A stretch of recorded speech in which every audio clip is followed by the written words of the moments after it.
परळी वैजनाथ शहरात नागरिकांच्या तक्रारींची दखल घेत कर्कश आवाज करणाऱ्या वाहनांवर पोलिसांनी कडक कारवाई सुरू केली आहे. सायरन, मॉडिफाई सायलेन्सर, मोठ्या आवाजाचे हॉर्न लावलेल्या दुचाकी चारचाकी वाहनांवर थेट कारवाई करण्यात आली.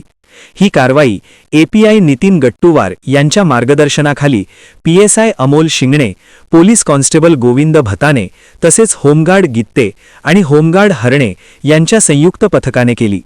रस्त्यांवर ध्वनी प्रदूषण करणारे सायलेन्सर, तरुणांमध्ये वाढलेली स्टंटबाजी आणि नागरिकांना त्रास देणारे हॉर्न यावर पोलिसांनी थेट लक्ष केंद्रित केलं आहे.